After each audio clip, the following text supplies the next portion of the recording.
এই জীবনে চলতে গেলে কি কি আছে আমার জীবনে? হাসি, খুশি, কান্না। এবং শুধু প্রভু তিনি আমাকে, যখন আমি খুশি তিনি আমার সঙ্গে নয়, কারণ দুঃখ, কষ্ট, সমস্যার মধ্যে তিনি আমার সঙ্গে আছেন। তিনি সমস্ত কিছু পার করে নিয়েছেন। এবং সেই জন্য যা কিছু আমার প্রভু, সবই তোমার। তুমি যে আমার প্রভু, আমি যে তোমার। ঠিক। আজকে সকালে আমাদের মূল বিষয় কি? যে আমরা যে পরিত্রাণ পেয়েছি, বা আমরা যে উদ্ধার পেয়েছি, আমরা যে নূতন জীবন পেয়েছি, আমরা যে অনন্ত জীবন পেয়েছি, আমরা যে ঈশ্বরের সাথে স্বর্গে অনন্তকাল থাকব। পল তিনি কি বলছেন? ও পরীক্ষা করতে বলছেন যে আমরা নিশ্চিত কিনা। কিসের নিশ্চিত? আমাদের পরিত্রাণে।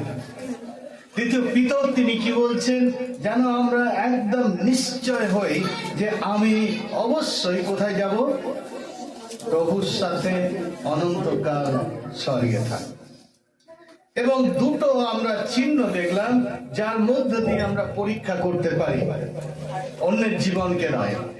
কার জীবনকে? আমার নিজের জীবনকে। প্রথমটা কি? যে আমাদেরকে দেখা দরকার যে যিশু আমার জীবনে আছে কিনা। যদি যিশু তিনি আমার জীবনে আছেন, তার মানে আমি কি পেয়েছি? আমি অনন্ত জীবন পেয়েছি। দ্বিতীয় আমরা চিহ্ন দেখলাম, শুধু যিশু থাকা যথেষ্ট নয়, কোন যিশু আমার জীবনে আছে। কেন আমাদের চারিদিকে বিভিন্ন রকম যিশু আমরা দেখি, তাই না? কোন যিশু থাকা দরকার? যে যিশু আমার প্রভু। অর্থাৎ প্রভু যিশুকে যখন আমার জীবনের মালিক বা প্রভু করে নিই, বাইবেল বলছে যদি তুমি মুখে যিশুকে প্রভু বলিয়া স্বীকার করো, হৃদয়ে বিশ্বাস করো, তুমি কি পাইয়াছ? পরিত্রাণ পাইবে। তৃতীয়, তাহলে আমরা এখন কি দেখছি? আমরা পরীক্ষা করছি আমাদের জীবনকে, যে আমরা কোথায় দাঁড়িয়ে আছি। আমরা উদ্ধার পেয়েছি না উদ্ধার পাইনি? আমরা অনন্ত জীবন পেয়েছি না অনন্ত জীবন পাইনি? দাদু, আমরা ঈশ্বরের সন্তান হয়েছি না ঈশ্বরের সন্তান হইনি? আমরা অনন্তকাল ঈশ্বরের সাথে থাকব না আমরা অনন্তকাল ঈশ্বর থেকে পৃথক? এবং পল তিনি কি বলছে? পরীক্ষা করো। পিতর তিনি বলছেন নিশ্চয় হও তোমরা কোন জায়গায় আছো, এখানে না ওখানে। আমরা দুটো চিহ্ন দেখলাম। কি মনে হয় পরীক্ষা করা খুব কঠিন? ও না, খুব সহজ। কেন সহজ? কারণ দ্বিতীয়টা, আমি দেখতে পারি আমার জীবনকে কে চালাচ্ছে, আমি না প্রভু যিশু। আমি কোন দিকে চলেছি? আমার চোখ যেদিকে যায় সেদিকে, না প্রভু যিশু আমাদেরকে যেদিকে চালাতে চান সেদিকে? তৃতীয়, তাহলে তৃতীয় বিষয় আমরা দেখতে চলেছি, যার মধ্য দিয়ে আমরা নিজেদেরকে কি করতে পারি? পরীক্ষা করতে পারি এবং নিশ্চয় হতে পারি যে আমরা পরিত্রাণ পেয়েছি কি না। তৃতীয় খুব গুরুত্বপূর্ণ। আমরা যদি দেখি 2 করিন্থীয় তার 1 অধ্যায় 21 এবং 22। 2 করিন্থীয় তার 1 অধ্যায় 21 এবং 22। যদি আপনি লিখছেন, আপনি লিখুন তৃতীয় পরীক্ষা। 2 করিন্থীয় তার 1 অধ্যায় 21 এবং 22।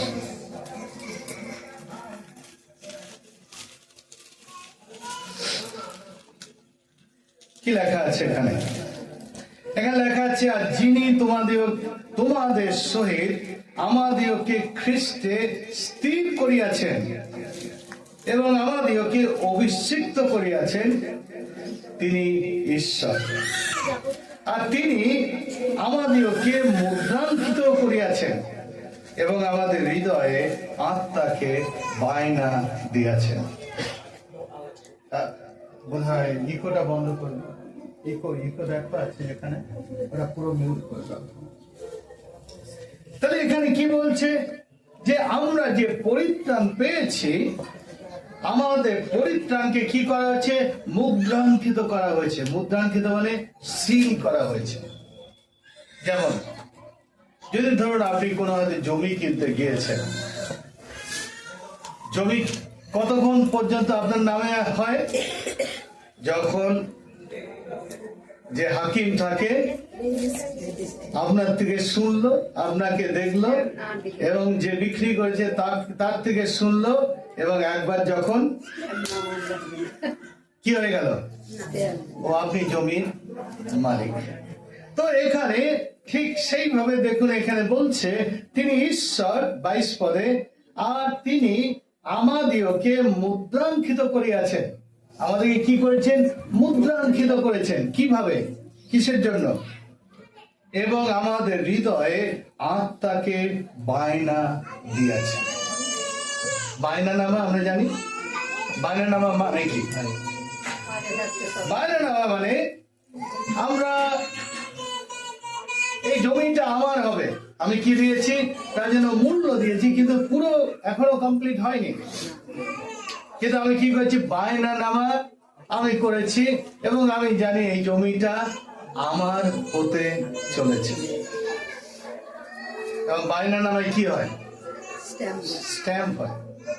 তো ঠিক একই ভাবে এখানে বলছে ঈশ্বর তিনি আমাদেরকে কি করেছেন, তার পবিত্র আত্মা দ্বারা মুদ্রাঙ্কিত করেছেন, এবং পবিত্র আত্মা আমাদের কাছে কি দিয়েছেন, এখানে বলছে আমাদের হৃদয়ে আত্মাকে বায়না দিয়েছেন। তাহলে ঈশ্বর যে আমাদেরকে কিনে নিয়েছেন এই জগৎ থেকে, তার চিহ্ন কি, আমরা যে ঈশ্বরের, তার চিহ্ন কি, পবিত্র আত্মা। কারণ ঈশ্বর তিনি আমাদেরকে তার পবিত্র আত্মা দিয়েছেন, এবং পবিত্র আত্মা এখানে কি বলছে, বায়না। তার মানে আমি ঈশ্বরের, ঠিক আছে। যখন আমাকে ঈশ্বর তিনি বায়না দিয়েছেন আমার জীবনের জন্য, এবং সেখানে কি হয়েছে, মুদ্রাঙ্কিত হয়েছে, তার মানে আমার জীবন কার, এখনো হয়তো সম্পূর্ণ আমরা সেই ঈশ্বরের সাথে নাই, কিন্তু যখন আমরা এই জগতে আছি, আমি জানি যে আমাকে কে বায়না করেছেন, ঈশ্বর বায়না করেছেন। কি দ্বারা, তার পবিত্র আত্মা দ্বারা। অর্থাৎ আমার জীবন কার, ঈশ্বর। বোঝা গেল, বায়না মানে, মুদ্রাঙ্ক মানে। তাহলে যারা পরিত্রাণ পেয়েছে তাদেরকে কি দ্বারা বায়না দিয়েছেন ঈশ্বর, পবিত্র আত্মা। এবং পবিত্র আত্মা আমাদের কাছে কি, মুদ্রাঙ্ক, যে আমার জীবন বিলং টু গড। আমার এই জীবন এই জগতের নয়, আমার এই জীবন শয়তানের নয়, আমার এই জীবন যেদিন যিশু তিনি আমার প্রভু হয়েছেন, আমার এই জীবন কার, প্রভু যিশু। আমরা আরো কয়েকটা অংশ দেখি। আমরা যদি রোমিও 8 অধ্যায় 16 পদ দেখি, রোমিও তার 8 অধ্যায় 16 পদ।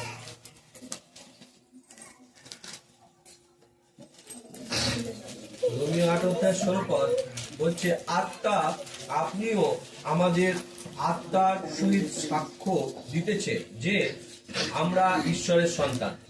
কে সাক্ষ্য দিচ্ছে, আত্মা। আত্মা আত্মা আমাদের আত্মার সহিত সাক্ষ্য দিচ্ছে যে আমরা ঈশ্বরের সন্তান। তার মানে কেন, কারণ আত্মা বলছে আমি বায়না দিয়েছি, ঈশ্বর বলছে আমি বায়না দিয়েছি। সুতরাং এই জমি কার, এই ব্যক্তি কার, আমার। বোঝা গেল? আমরা আরো কয়েকটা অংশ দেখি। এখানে দেখুন 8 অধ্যায় 9 পদে কি লেখা আছে।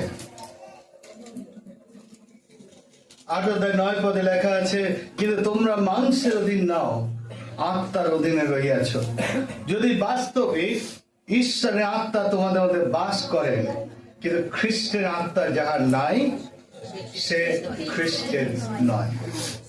তারপরে আত্মা কি করে? পবিত্র আত্মা যখন ঈশ্বর তিনি আমাদেরকে দিয়েছেন, আমাদেরকে মুদ্রাঙ্কিত করেছেন, তার মানে উই বিলং টু গড।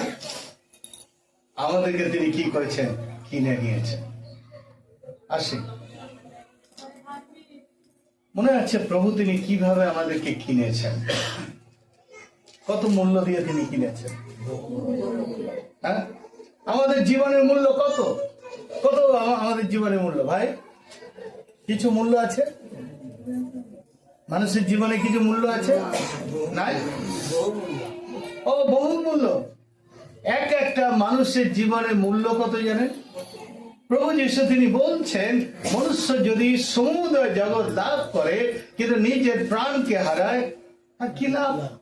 তাহলে একটা প্রাণের বা জীবনের মূল্য কত? এই জগতে যত ধন সম্পদ, টাকা পয়সা, সোনা গয়না যা কিছু আছে, সমস্ত কিছুর থেকেও বেশি। আমি এক জায়গায় গিয়েছিলাম, একজন বৃদ্ধ মহিলা, বাবা আমার তো জীবনের মূল্য কিছু নাই। ঠিক আছে মাসি, যদি ধরুন আপনার কাছে 2 লাখ টাকা আছে আর চোর এসে বলছে হয় টাকা নাই জীবন, কি দেবেন? বাবা টাকা নিয়ে নেয়, আমাকে ছেড়ে দে। যদি আপনার কাছে 10 লাখ টাকা আছে, চোর আসলো এসে বললো হয় টাকা নাই জীবন, টাকা নিয়ে কি করবো? যদি আপনার কাছে 1 কোটি টাকা আছে, ডাকাত এসে বললো টাকা না জীবন, কেউ জীবন দিয়ে দেবো? আমরা চেষ্টা করবো টাকাকে বাঁচাবার জন্য, কিন্তু যদি আমাদের কাছে এমন পরিস্থিতি আসে, আমরা কি দেব? টাকাই দেব। জীবন থাকলে টাকা অনেক ইনকাম হবে।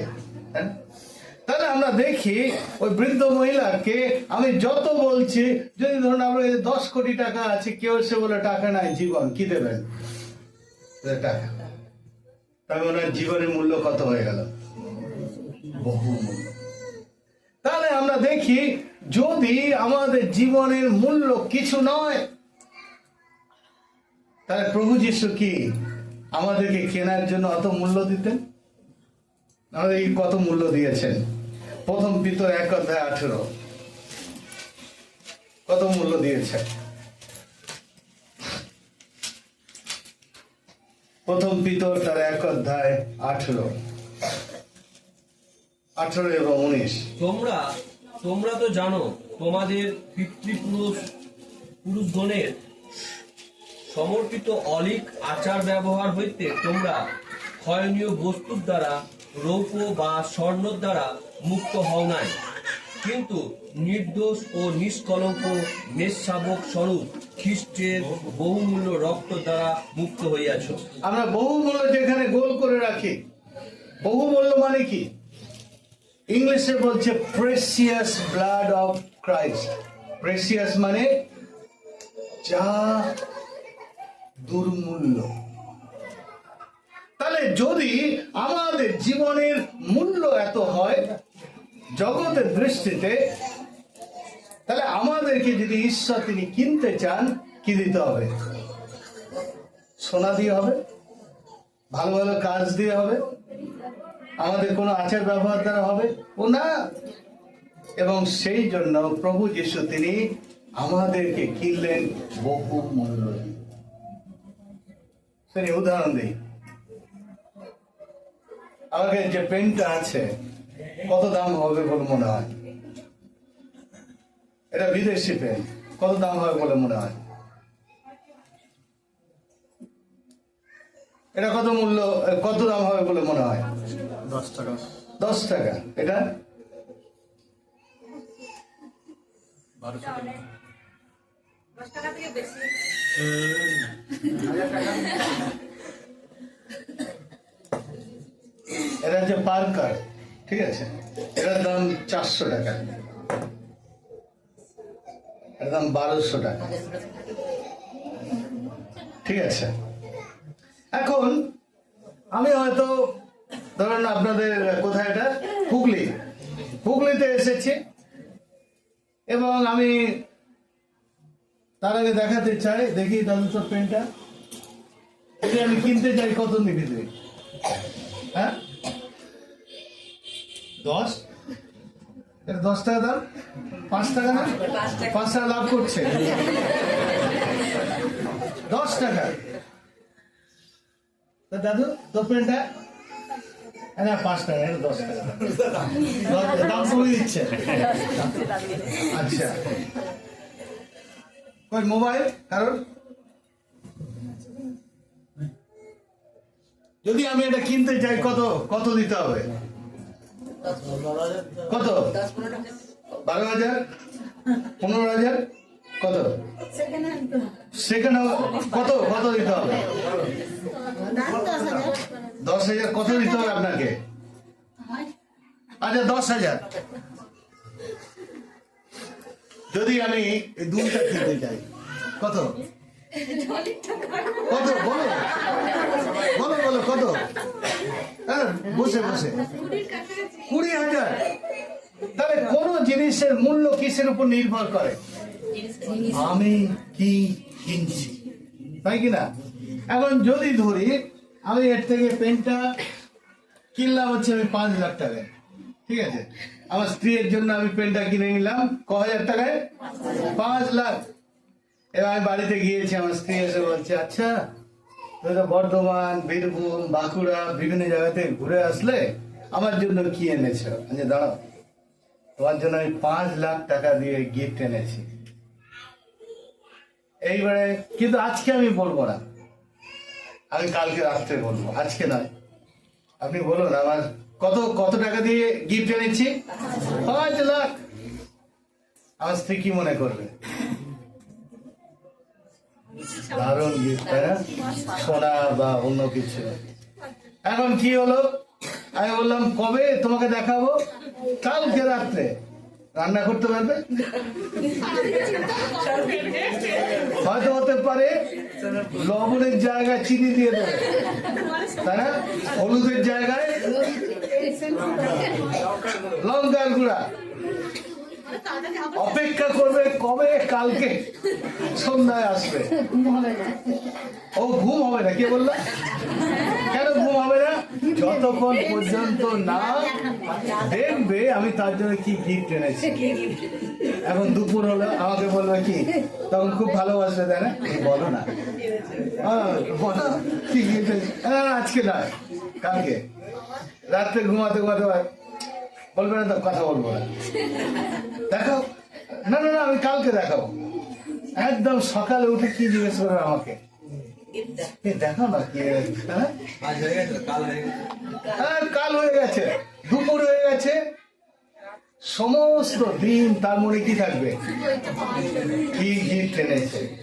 এখন কি রাত হলো, আমি আমার পুরো ফ্যামিলিদের ডাকলাম, দেখলাম আয় আমি 5 লাখ টাকায় যে গিফট এনেছি দেখাই তোর মায়ের জন্য। সবাই বসলো, আশা করে বসবে, তাই না? আমি বললাম ট্যাং ট্যাং বলে, আমার স্ত্রী কি বলবে?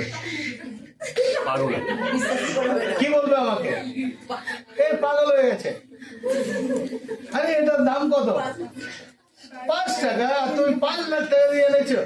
মনে হয় বাড়িতে কি হয়ে যাবে, কুরুক্ষেত্র যুদ্ধ হয়ে যাবে। হ্যাঁ, চিন্তা করে প্রভু যিশু যখন বহু মূল্য দিয়ে আমাদেরকে কিনেছে, আমাদের মূল্য কত? সোনা, রূপা, চাঁদি আর যে কোনো জিনিস আছে এই পৃথিবীতে, সবার থেকে মূল্যবান হচ্ছে মানুষের একটা জীবন। এবং আমাদেরকে প্রভু যীশু ক্রুশে মরেননি বা তিনি দুঃখ ভোগ করেননি এমনি, তিনি আমাদেরকে কেনার জন্য তিনি দুঃখ ভোগ তার জীবন দিয়ে দিয়েছেন। এখন তিনি তো আমাদেরকে কিনে নিয়েছেন, কিন্তু প্রশ্ন হচ্ছে তিনি শুধু কিনেছেন তাই নয়। দেখুন এটা কেনার আগে কোথায় ছিল? আমি যখন এটা কিনিনি কোথায় ছিল? ও দোকানে ছিল। তখন আমি দোকানে গিয়ে বললাম ওই পেনটা আমার, এই পেনটা আমার, এই পেনটা আমি করতে পারতাম। ও না, কিন্তু যখন আমি কিনেছি এই পেনের সাথে আমার কি হয়ে গেছে? সম্পর্ক। আমি সবাইকে দেখাতে পারি ও এটা কার পেন? আমার। যদি আমি এখানে ফেলেও রাখি, আমি জানি আপনারা কেউ এসে বলবেন ও স্যার আপনার পেনটা ফেলে এসছেন, বোঝা গেল? এবং প্রভু যিশু কি করলেন? তিনি আমাদেরকে কিনলেন, কিনে শুধু কিনলেননি, আমাদেরকে মুদ্রাঙ্কিত করলেন। কিসের মুদ্রাঙ্ক? যে আজ থেকে এ আমার, আজ থেকে আমার, আজ থেকে এর সাথে আমার কি আছে? সম্পর্ক আছে। আর সেই জন্য আমরা দেখলাম এখানে কি বলছে? আর খ্রিস্টের আত্মা যার নাই সে খ্রিস্টের নয়। তাহলে তৃতীয় প্রমাণ, আমাদের মধ্যে কোন আত্মা আছে? যদি আপনি এবং আমি আমরা পবিত্র আত্মা দ্বারা মুদ্রাঙ্কিত, সেটা কি প্রকাশ করে? যে আমরা খ্রিস্টের। আমরা কোথায় আছি? আমরা উদ্ধার পেয়েছি, আমরা অনন্ত জীবন পেয়েছি, আমরা অনন্তকাল প্রভুর সাথে থাকবো। কেন? কারণ তিনি আমাদেরকে বায়না দিয়েছেন। কি বায়না দিয়েছেন? তার পবিত্র আত্মা। আসে এখন প্রশ্ন, কখন ঈশ্বর তিনি আমাদেরকে পবিত্র আত্মা দেন? কথা বলবো না ভাই? কখন ঈশ্বর তিনি আমাদেরকে পবিত্র আত্মা দেবেন বা দেন? কখন বলে মনে হয়? আসি আমরা দেখি প্রেরিত তার 2 অধ্যায়, প্রেরিত তার 2 অধ্যায় 38 পদ।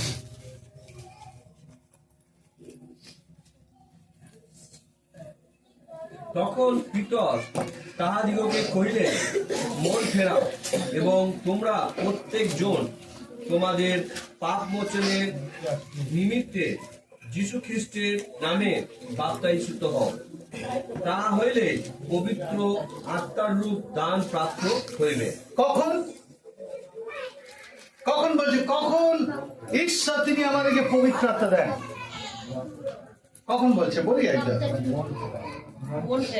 কি লেখা আছে? মন ফিরাও। আর কি বলছে?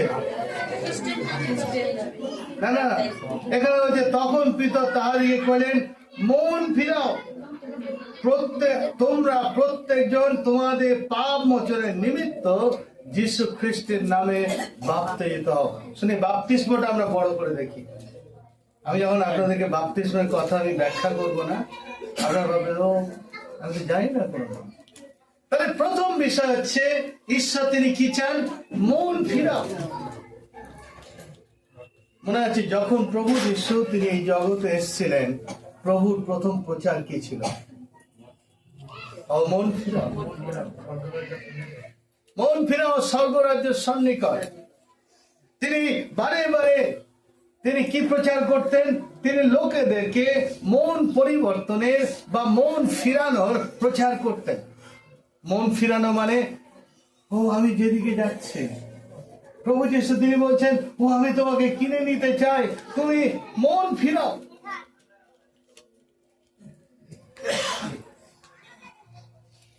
কিসে থেকে মন ফিরানো?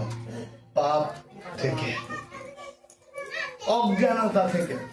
আমরা দেখি প্রেরিত তার 17 অধ্যায় 30, প্রেরিত তার 17 অধ্যায় 30।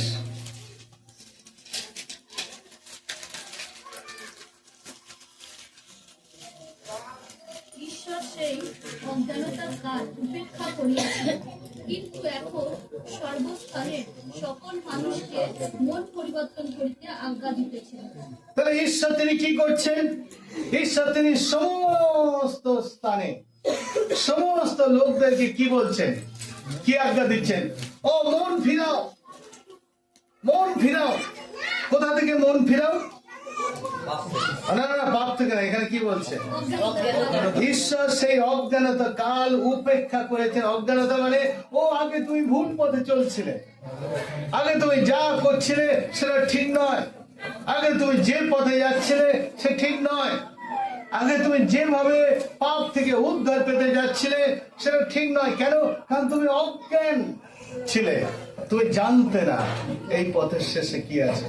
কিন্তু ঈশ্বর তিনি কি বলছেন এখানে? বলছে আর ঈশ্বর সেই অজ্ঞানতার কাল উপেক্ষা করিয়াছেন, কিন্তু এখন সর্বস্থানে সকল মনুষ্যকে মন পরিবর্তন করিতে আজ্ঞা দিতেছেন। প্রিয় ভাই, আমরা ভাই বোন, আমরা দেখি আমরা যখন প্রভুকে জানতাম না আমরা কেমন চলতাম? আমরা অজ্ঞান হতাম। আমরা কি করতাম?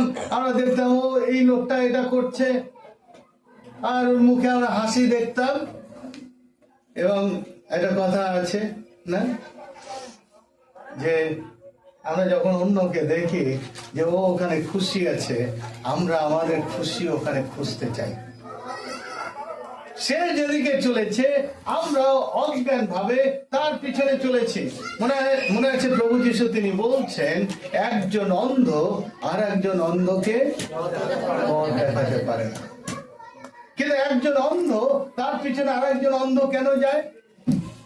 সে ভাবছে ঠিক জায়গায় যাচ্ছে, অজ্ঞান ভাবে। প্রিয় ভাই বোন, আমরা চিন্তা করি যখন আমরা প্রভুতে আসিনি আমাদের কাছে বহু কিছু কেমন ছিল? অন্ধত্ব ছিল। আমরা জানতাম না সত্য কি, আমরা জানতাম না ঈশ্বর কে, আমরা জানতাম না ঈশ্বর তিনি কি চান, আমরা জানতাম না ও প্রভু যীশু কেন এসছেন, আমরা জানতাম না ও প্রভু যীশু কে কেন আমাদের প্রয়োজন, আমরা জানতাম না যে ও আমাদের জীবনের উদ্দেশ্য কি। এগুলো আমাদের কি ছিল? আমরা অজ্ঞান ছিলাম এবং আমরা হেসে হেসে পাপ করতাম, তাই না? মানে হেসে হেসে পাপ করে না, এই মিথ্যা বললাম, হেসে হেসে, এই তোটা আমি চুরি করলাম, হেসে হেসে, তাই না? মানুষ অহংকার করে পাপ করে, জানি কেন করে? তার কারণ অজ্ঞান। আর ঈশ্বর তিনি কি বলছেন এখানে? বলছে ঈশ্বর সেই অজ্ঞানতা কাল উপেক্ষা করিয়াছেন। উপেক্ষা করা মানে কি? ঈশ্বর ও ঠিক আছে, তুমি ভুল করেছ, আমি অত মাইন্ডফুল নয়, কিন্তু তুমি কি করো? মন ফিরাও। এটা দেখে এমনি আমাদের বাচ্চারা হয়তো কোনো অন্যায় করেছে, আমরা সঙ্গে সঙ্গে তাকে কি করি না, আমরা কি করি? তাকে বলি বাবা এমনি আর করিস না। তার মানে আমি তাকে কি দেখাচ্ছি? ও তুই যা কিছু করেছিস তুই ভুল করেছিস, কিন্তু আমি ক্ষমা করে দিচ্ছি। এখন আমি কি চাই? তুই মন পরিবর্তন কর, মন ফিরায়, ওখান থেকে ফিরে আয়। তাহলে ঠিক ঈশ্বর তিনি এখানে কাদেরকে বলছে?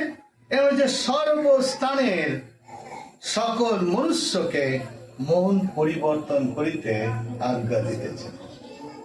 ধর্ম? ধর্মের কথা বলছে না। মানুষ বলছে ঠিক আছে তুমি ফিরে আসো, তুমি আমাকে জানতে না কিন্তু তুমি অনেককে তোমার ঈশ্বর বানিয়েছো, কিন্তু তুমি ফিরে আসো। তাহলে কি? যদি আমরা মন পরিবর্তন করি ঈশ্বর তিনি আমাদেরকে কি দেন? তার পবিত্র আত্মা।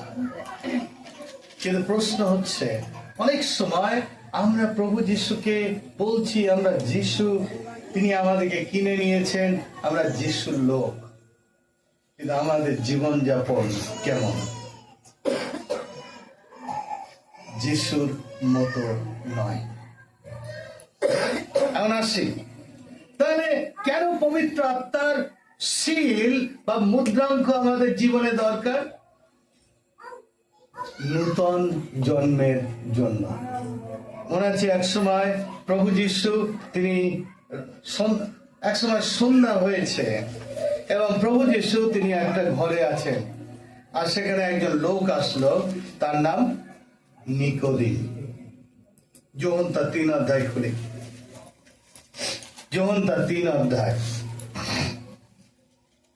এবং 3 অধ্যায়ে যদি আমরা 3 পদ দেখি, কি লেখা আছে? যোহন 3 অধ্যায়ের 3 পদ। যিশু উত্তর করিয়া তাহারে কহিলেন, সত্য সত্য আমি তোমাকে বলিতেছি, নূতন জন্ম না হইলে কেহ ঈশ্বরের রাজ্য দেখিতে পায় না। তাহলে কে ঈশ্বরের রাজ্য দেখতে পায়? কে পরিত্রাণ পায়? ও তার জন্য কি হওয়া দরকার? নূতন জন্ম। নূতন জন্ম মানে আমাদের প্রত্যেকের একটা জন্ম হয়েছে। কার মধ্য দিয়ে হয়েছে? আমাদের বাবা মায়ের মধ্য দিয়ে। কিন্তু সেই জন্ম যথেষ্ট নয় ঈশ্বরের রাজ্যে যাওয়ার জন্য। ঈশ্বরের রাজ্যে যেতে গেলে কি করতে হবে এখানে বলছে? যিশু উত্তর করিয়া তাহাকে কইলেন, সত্য সত্য আমি তোমাদেরকে বলিতেছি, নূতন জন্ম না হইলে কেহ ঈশ্বরের রাজ্যে ঈশ্বরের রাজ্য দেখিতে পায় না। নিকোদিম কি প্রশ্ন করছে? 4 পদে।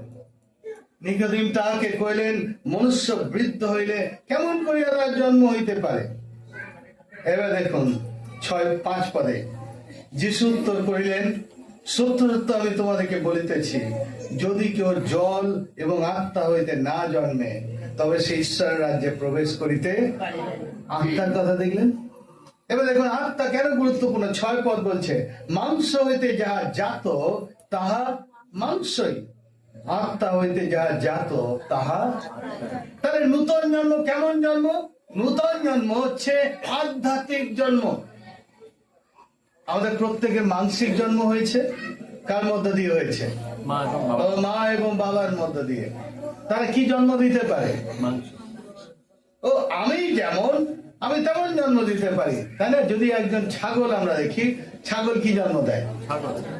এখন যদি ধরুন একটা ছাগল একটা বাচ্চা প্রসব করেছে, আর দেখি সে মানুষ হবে কখনো? কখনোই না। এটা কি হবে? আরে কি করে হয়? হ্যাঁ, এখন আম গাছ কি জন্ম দিতে পারে? আম গাছ। তার মানে আমি যেমন আমি তেমন জন্ম দিই, তাই না? তাহলে মানুষ কেমন? রক্ত মাংসের মানুষ। কেমন জন্ম দেয়? রক্ত মাংস। কিন্তু এখানে বলছে যে মাংস হইতে যাহা জাত তাহা মাংসে, অর্থাৎ মাংস জাত মানে জন্মায়, আত্মা হইতে যাহা জন্মায় তাহা আত্মায়। এখন আমরা আসি, ঈশ্বর তিনি কেমন? ঈশ্বর তিনি কেমন? বাইবেলে বলছে ঈশ্বর আত্মা।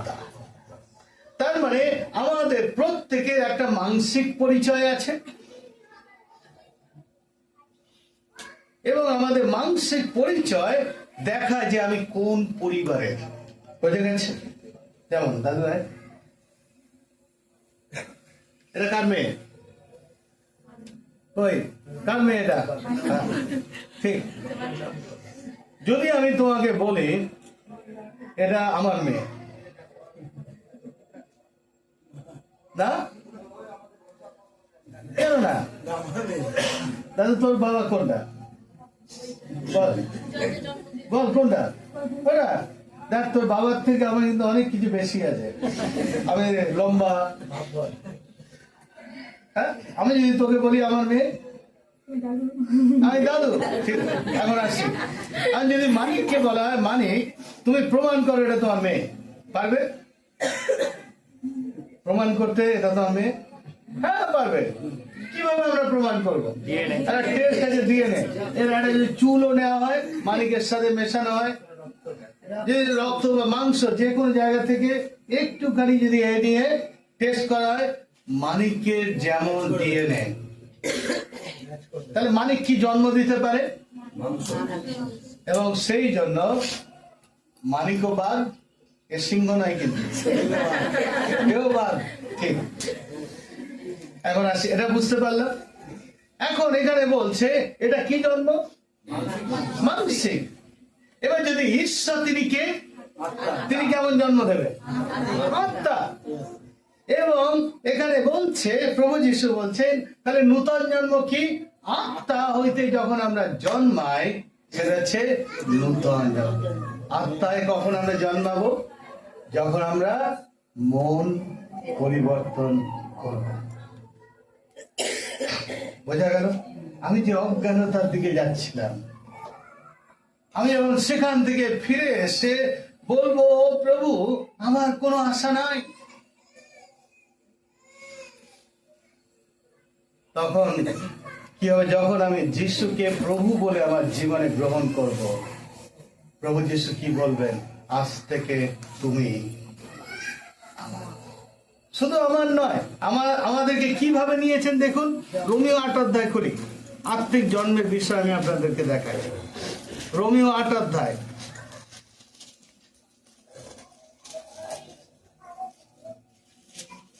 আমরা 10 মিনিট দেখবো, তারা বোধ হয় 3টাই আজকে হবে। রোমিও তার 8 অধ্যায় আর তার 12 পদ থেকে। ও তার আগে মাংস কি দিতে পারে? আমরা দেখি মাংসিক জন্ম কি দিতে পারে। আমরা 8 অধ্যায় 3 থেকে পড়ি। কে একজন পড়ি?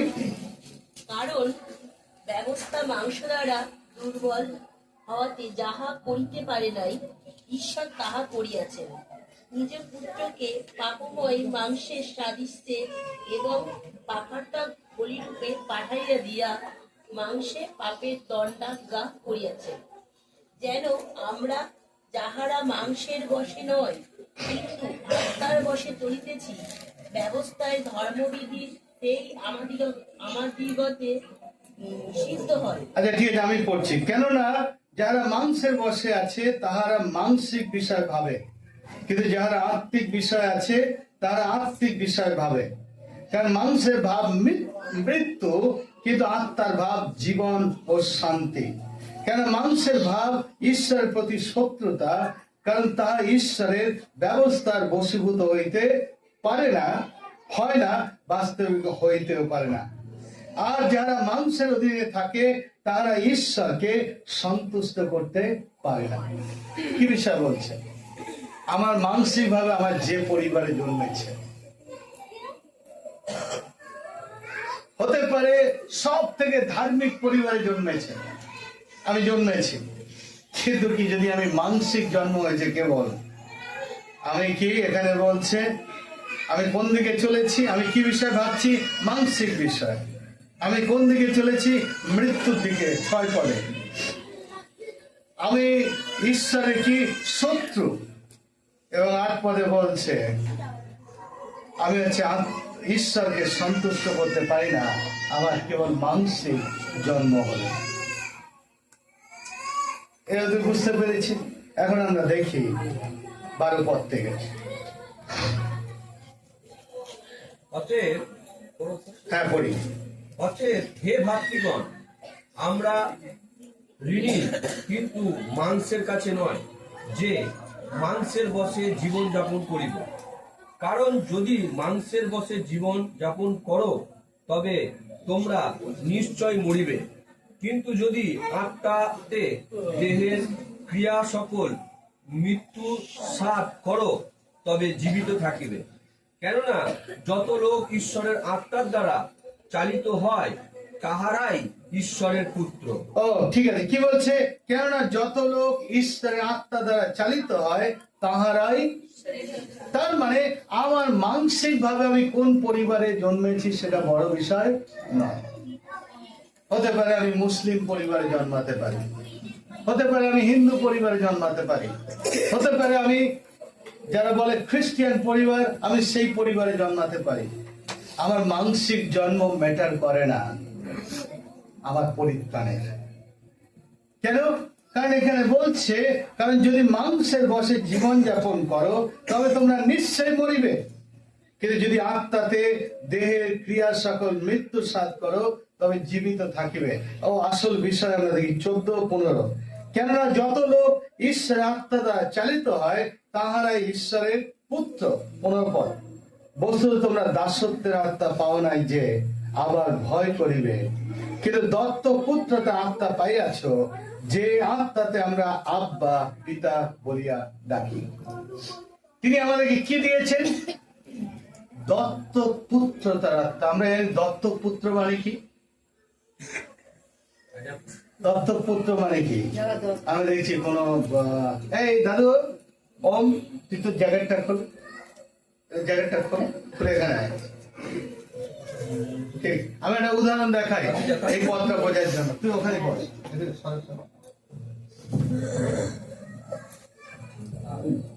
সবাই দেখি। দত্তক পুত্র মানে কি? না তুই ওখানে বসে। আমি দেখছি এখানে একটা ছেলে আছে এবং যে অসহায়, যার বাবা মা হয়তো কেউ নাই, এবং সে কোন দিকে যাচ্ছে? মাঝে মাঝে স্টেশনে দেখা যায় না যে বাচ্চা জন্মে দিয়েছে, ফেলে দিয়েছে। চিন্তা করুন, ওই রকম হয়তো আমাদের ওম। এখন আমি দেখলাম এ অসহায় হয়ে আছে, এ কোন দিকে চলেছে? যদি ও এখানে থাকে, এর জন্য কি অপেক্ষা করছে? মৃত্যু। কোনো ভবিষ্যৎ নাই, কোনো পরিবার নাই। আমি কি করলাম? আমি একে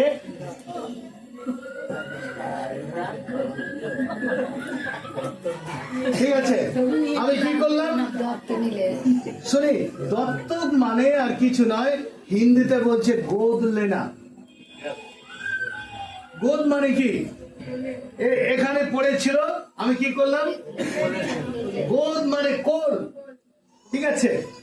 এবার আমি কোলে নিয়েছি, লোকেরা জিজ্ঞেস করছে আচ্ছা এ কে? এখন আমি কোলে নিয়ে বলছি আমি একে কি নিলাম? দত্তক নিলাম। এইবারে যত লোক আমাকে বলবে এটা কে, আমি কি বলবো? আমি বলবো কি দত্তক নিয়েছি? এই আমার ছেলে, এ আমার পুত্র।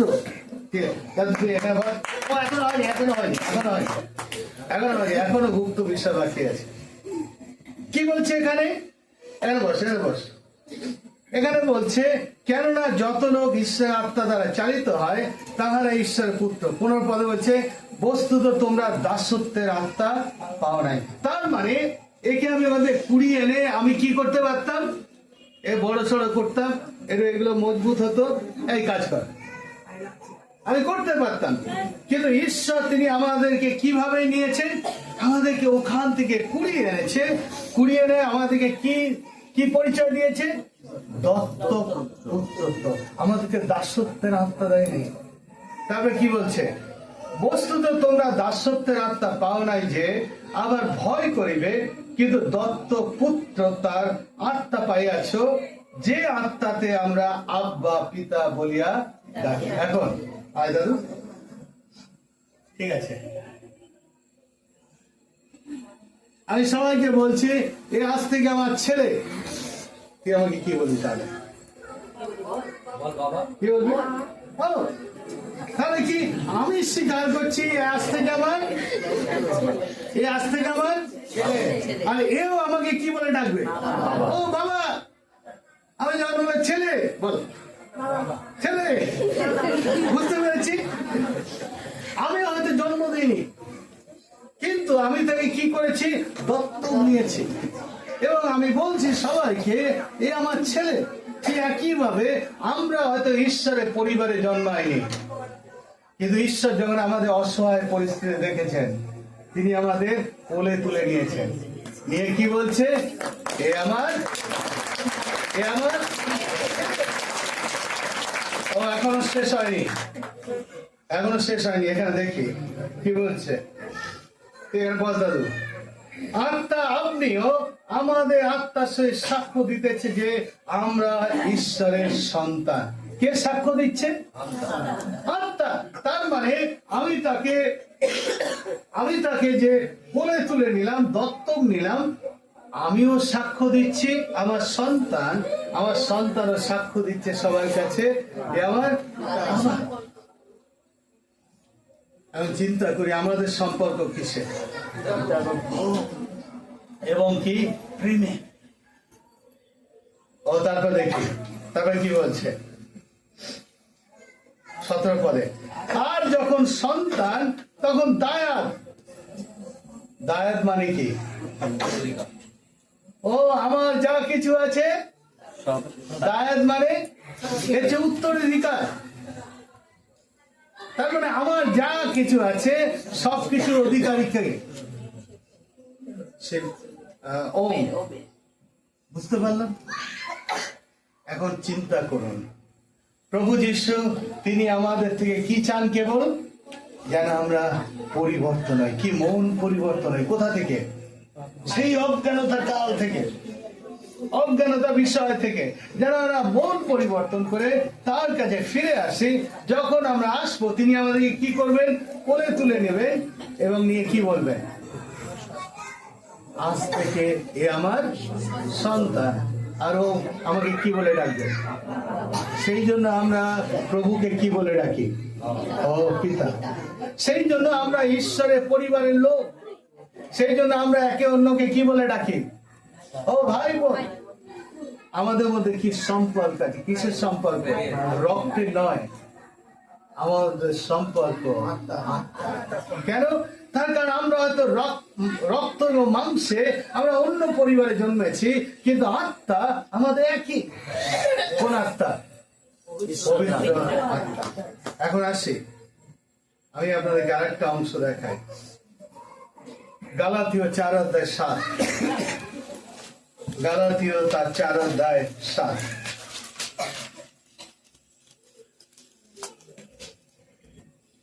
গালাতীয় তার 4:7।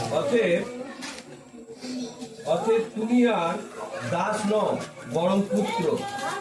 আর যখন পুত্র, তখন ঈশ্বর কর্তৃক দয়াধিকারীও হইয়াছ। ও তুমি কি পুত্র আর দাস নও? সেই গতকাল একজন প্রার্থনা করছে আমার বিষয়, প্রভু তুমি তোমার দাসকে আশীর্বাদ করো। আমাকে বলছি কি? প্রভুর দাস। আমি বললাম ভাই পড়ুন গালাতীয় তার 4:7 পড়ুন। কি মনে হয়? আমি তাকে প্রশ্ন করলাম এটা কে? বলে আমার ছেলে। আমি যদি তোমার ছেলেকে বলি তোমার দাস, কি হবে? রাগ হবে, কষ্ট হবে। ও কষ্ট পাবে। সে কি বলে আমি দাস নয়, আমি তো ওনার ছেলে। আমি বললাম ঈশ্বর কি বলছে? আর তুমি কি নাও? দাস নাও, কিন্তু তুমি পুত্র। আর যেহেতু তুমি পুত্র, ঈশ্বর কর্তৃক উত্তরাধিকার পাইয়াছে। শুনি আমি আপনাদেরকে বলি, এই সমস্ত সৃষ্টি যা কিছু দেখছেন এর মালিককে? ঈশ্বর। তিনি আমাদেরকে এর মালিককে বলে কে? আমরা। আমরা না আপনি? ও আমি জানি না আমরা কি না, আমি জানি আমি। কোনদিন দাস বলে এটা আমার বাড়ি? কে বলে? পুত্র বলে, কন্যা বলে। বোঝা গেল? তাহলে আমরা ঈশ্বরের দাস নয়, আমরা ঈশ্বরের সন্তান। কিভাবে সন্তান হয়েছি?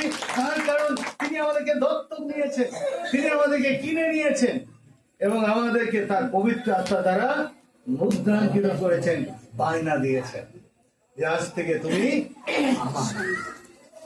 আমার দাস নও, কিন্তু আমার সন্তান। উদাহরণ দিয়ে আমরা শেষ করব। আরো দুটো বিষয় আছে, সময় হবে না বোধ হয়, কারণ আমাদেরকে আবার উত্তর 24 পরগনায় চলে যেতে হবে। উদাহরণ দিই দাদু, একটু একটু দাঁড়ান। আমি আমার যে অফিস আছে মালদায়, আমার অফিসে আমার একটা বিশেষ চেয়ার আছে এবং আমার সেই চেয়ারে আমার দুটো মেয়ে আছে, যদিও তারা বড় হয়ে গেছে। তো সেই চেয়ারে আমাদের ওই ঘরে অফিসে যখন কাজের মাসি কাজ করে, যখন পরিষ্কার টরিষ্কার করে, এমনকি উনি আমার চেয়ারকে ঠেলতেও ভয় পায়, যদিও আমি অত ভয়ঙ্কর নয়, ঠিক আছে? উনি চেয়ারে ঠেলতেও ভয় পান। এমনকি যখন আমার কম্পিউটার খারাপ হয়ে যায়, কম্পিউটার ইঞ্জিনিয়ার যে আসে, সে আমার চেয়ারটাকে পাশে রেখে অন্য একটা চেয়ার নিয়ে সেখানে বসে কাজ করে। কি আছে আমার চেয়ারে? এখন বলেন কেন? কারণ তারা জানে এটা স্যারের চেয়ার।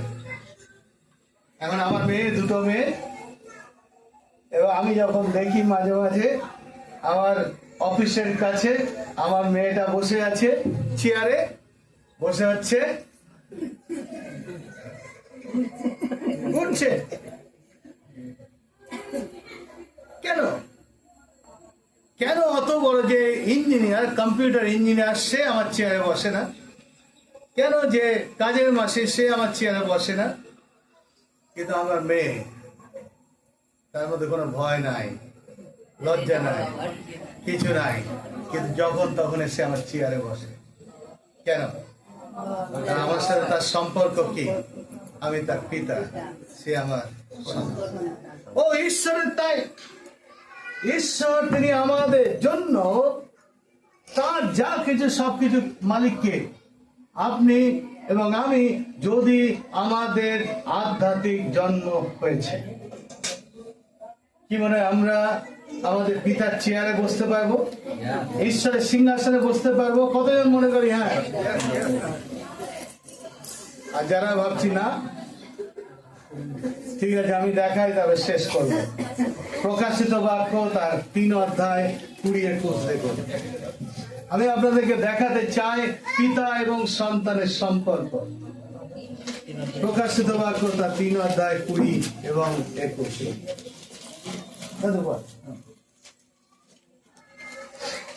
কি লেখা আছে এখানে? এমনি লেখা আছে, যে জয় করে তাহাকে আমার সহিত, কি লেখা আছে আপনার বাইবেলে?